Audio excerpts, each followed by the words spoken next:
Hi, hello, and welcome to the last part of the pretest discussion videos.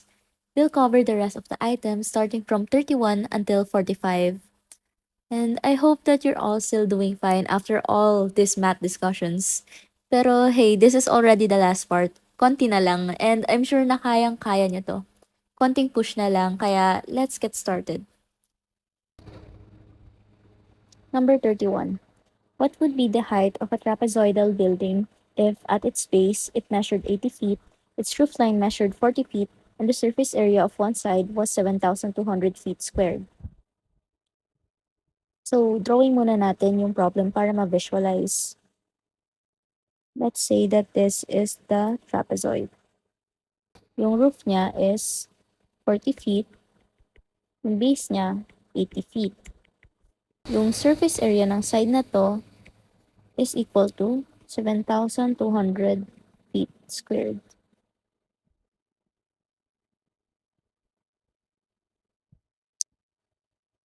So, recall muna natin kung ano yung area ng trapezoid. When we have a trapezoid, yung area niya is equal to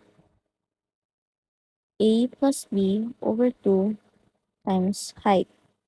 Sa problem na to, meron tayong values ng A, B, and A, pero wala yung H.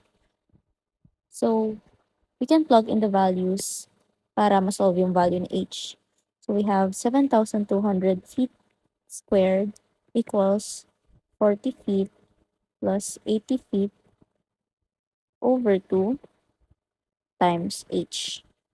7,200 feet squared equals 120 feet over 2 times H, 60 feet times H, and dividing both sides by 60 feet, we get 120 feet equals H. So the answer for number 31 is B. Number 32. Let's say that we are given three concentric circles whose radii are in the ratio 2:3:5.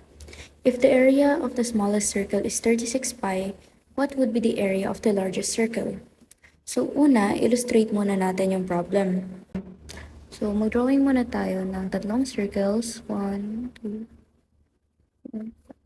this is 2, 3, and 5. Dahil sinabing concentric, pare-pareha sila ng center, which is the origin. This is 3, and this is 5. Wait, ayusin natin. Okay.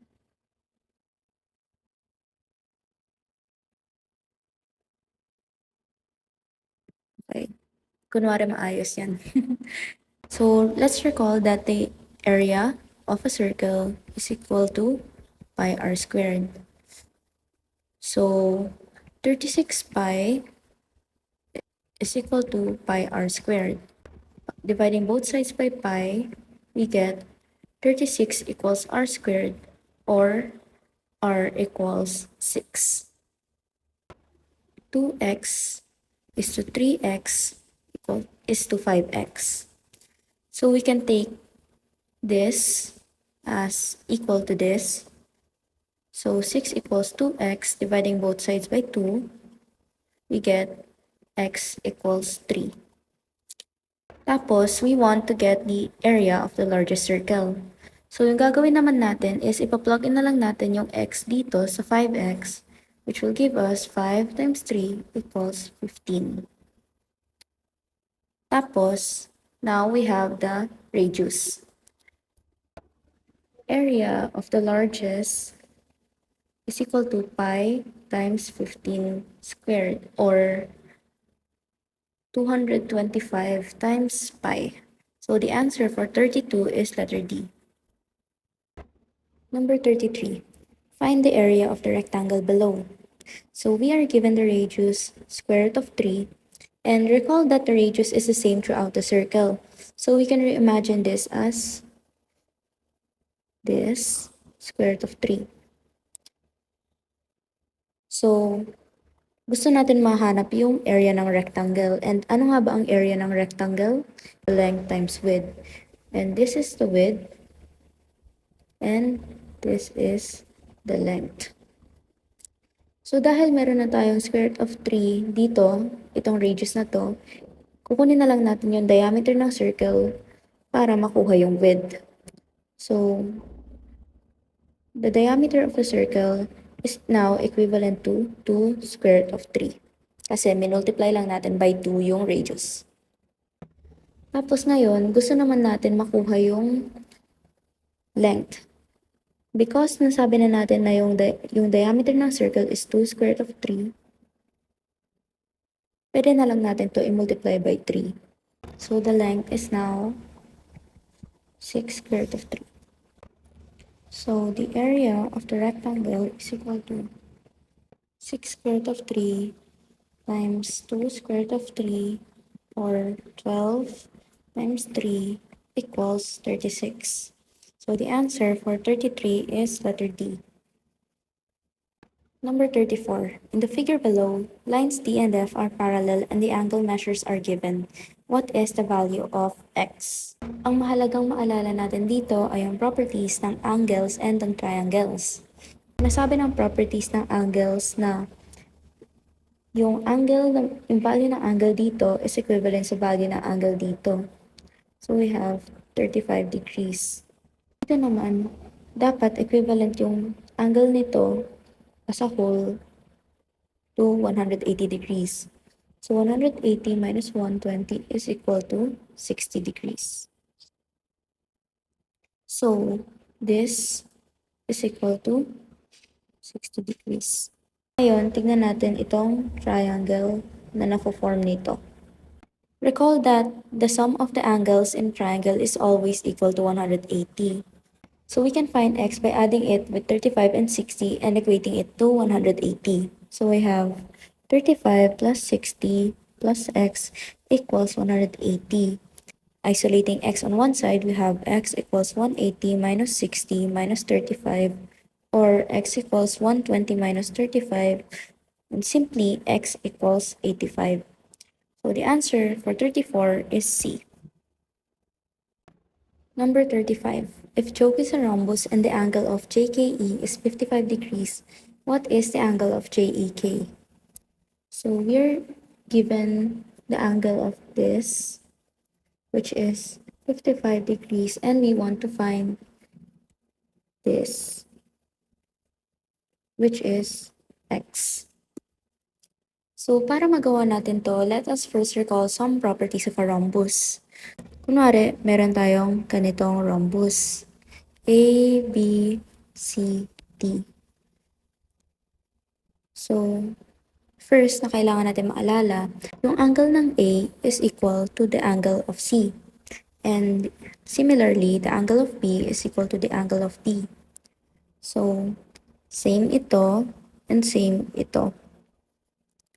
Next na kailangan natin maalala is that the diagonals bisect each of the angles.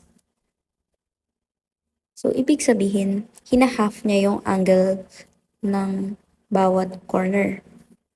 Applying these properties, we can see that this is also equal to 55 degrees and this is also equal to 55 and also 55 degrees.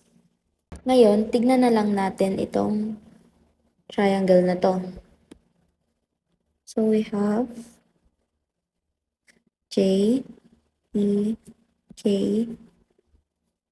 this is X, this is 55, and this is 55. Ngayon, alalahanin ulit natin that the angles of a triangle always have a sum of 180 degrees. So, dapat KJE plus JKE plus JEK equals 180 degrees, or 55 degrees plus 55 degrees plus the angle of JEK equals 180 degrees. Isolating JEK equals 180 minus 55 minus 55, or JEK equals 70 degrees. So the answer for number 35 is A. Number 36. In the figure below, A, C, D, and E are collinear, B, C, and F are collinear, and the angles of B, D, and F are right angles as marked. Which of the following statements is not justifiable from the given information? So yung pwede natin gawin dito is i-verify yung each choice. Because we know that B and F are collinear, pwede tayo mag-draw ng line dito, ng line dito, ng line dito, and makikita natin na parallel yung AB sa EF. Before natin i-verify yung letter B, verify muna natin yung C and D, and spoil ko na kayo na yung sagot for this item is letter B. Letter C. EF is perpendicular to BF. So, ito yung EF, and ito yung BF. And because may right angle dito, tama na perpendicular si EF kay BF. Next, letter D. Triangle BAC is similar to triangle DCF. Ito yung BAC, and ito yung DCF. So, makikita natin na parehas sila may right angle dito, parehas yung angle dito, and we are left with these angles. And dahil sinabi natin kanina na same ito and ito, ibig sabihin parehas na rin ito. So, masasabi natin na triangle BAC is similar to triangle DCF kasi same yung angles nila. Ngayon, punta na tayo sa letter B. Sinasabi ng letter B na BC is congruent to CF. Pero that is not true. So, kahit alam natin na similar itong triangles na to, hindi equal yung BC and CF. Kasi similarity does not imply congruence. Para masabi natin congruent yung dalawang bagay, kailangan nila masatisfy yung at least isa sa congruence postulates, which are SAS, SSS, ASA, and SAA. With yung S meaning nun is side and A meaning angle. Dahil doon, limited yung information natin kaya hindi justifiable na sabihin itong letter B. So the answer for number 36 is B. Number 37. Find the measure of an angle that is complementary to 33 degrees. So let's recall that the sum of two complementary angles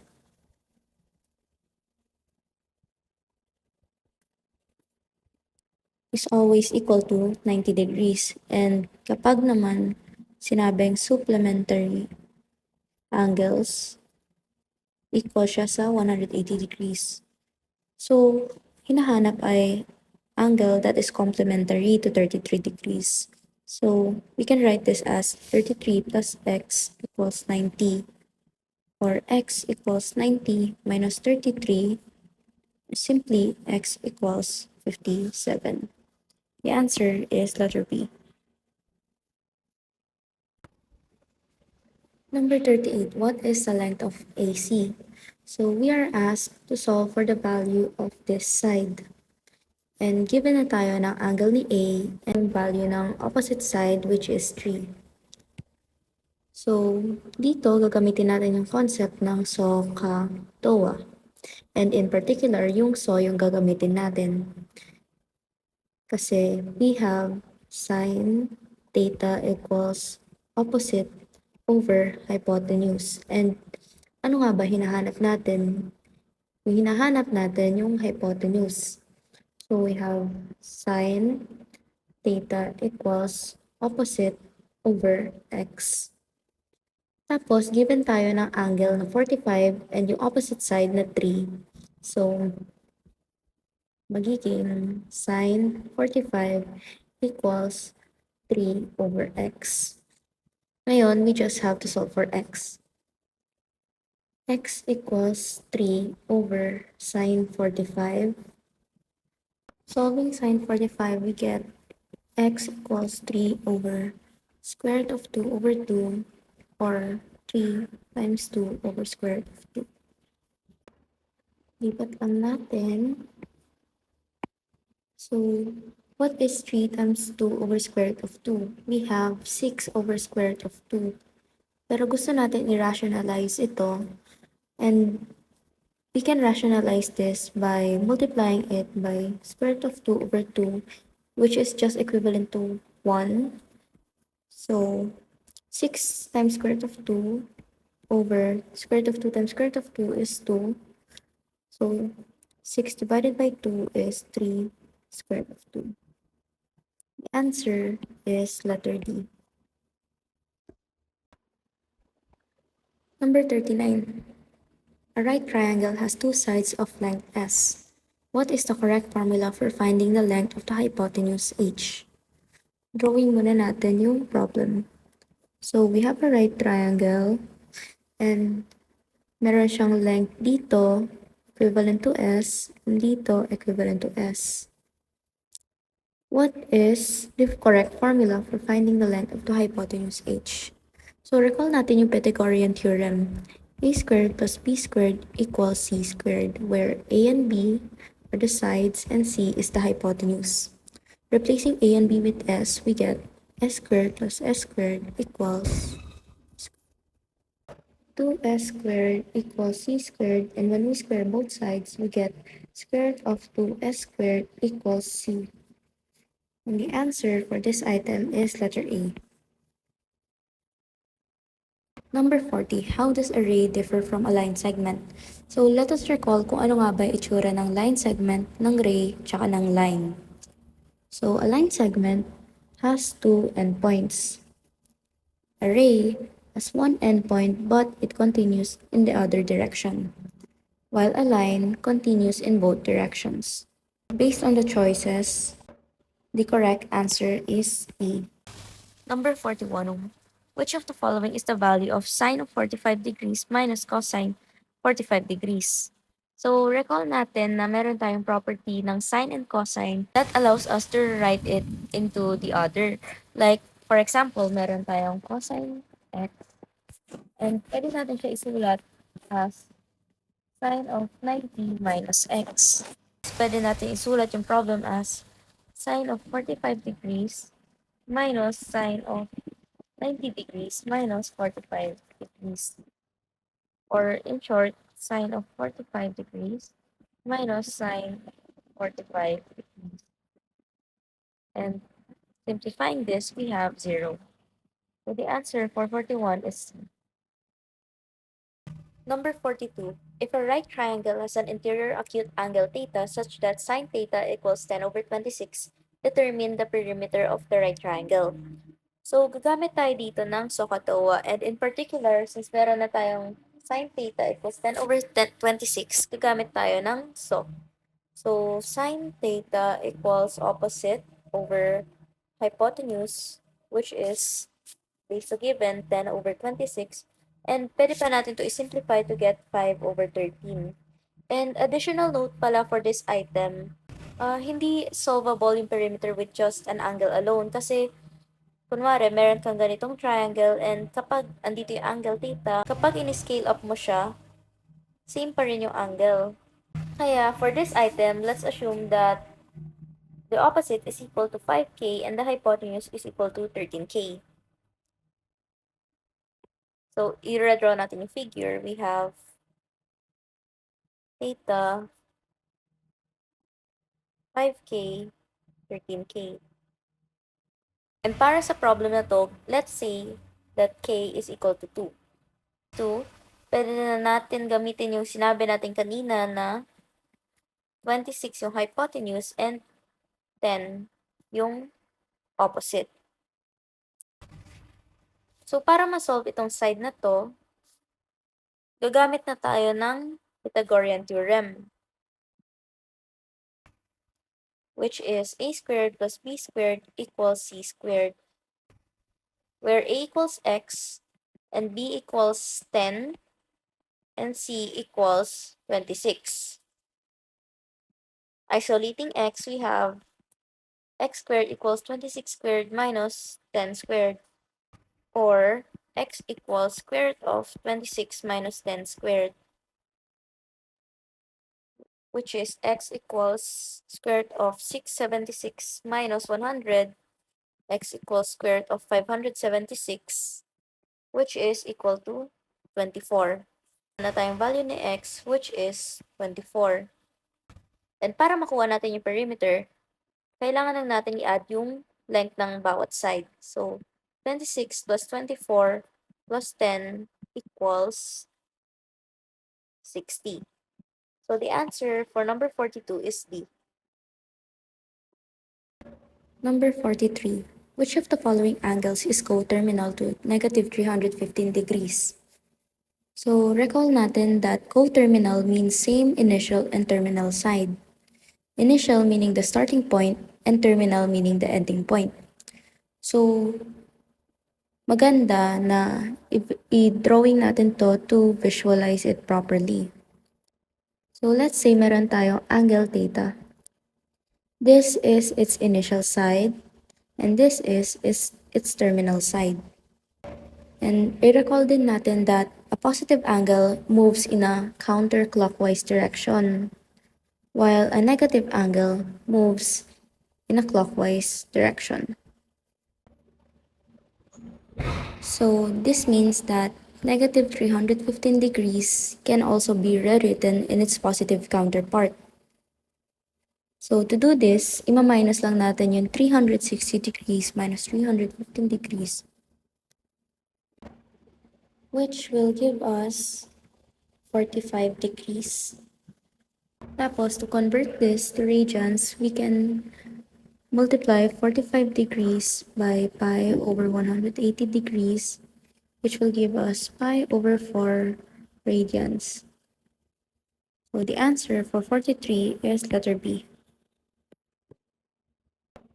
Number 44. A ladder that is 125 feet long is resting against the side of a house, and the angle between the ladder and the ground is 30 degrees. In feet, how far up the side of the house does the ladder reach? So, gaya ng previous problems, it is best na drawing natin to visualize it properly.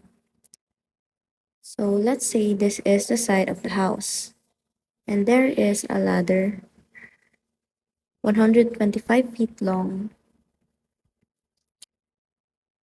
and this is the ground. Sabi rito, the angle between the ladder and the ground is 30 degrees. So, ang tinatanong sa atin ngayon is the length of this side. Kasi meron na tayong angle na 30 degrees and hypotenuse na 125 feet and hinahanap na yung side opposite to the angle, gagamitin natin yung from SOHCAHTOA. So, we have sine theta equals opposite over hypotenuse, or sine 30 degrees equals opposite, which is x, over hypotenuse, which is 125 feet. So, isolating x, we get 125 times sine 30 equals x. When we solve sine 30, we get 1/2. And we multiply this one by 125 to get x. And we are left with 62.5 equals x. So the answer for number 44 is A. Number 45. When the sun is 60 degrees above the horizon, how long is the shadow cast by a building that is 60 meters high? So, visualize natin ulit yung problem. Sun is 60 degrees above the horizon. Let's say this is 60 degrees. And meron tayong building that is 60 meters high. So, we want to find the value of x. So, gagamit na naman tayo ng SOHCAHTOA. In particular, TOA yung gagamitin natin kasi we have the angle 60 and yung side opposite to it which is 60 meters and yung adjacent which is yung x. So, tan theta equals opposite over adjacent, or tan 60 equals 60 over x. Isolating x, we get x equals 60 over tan 60.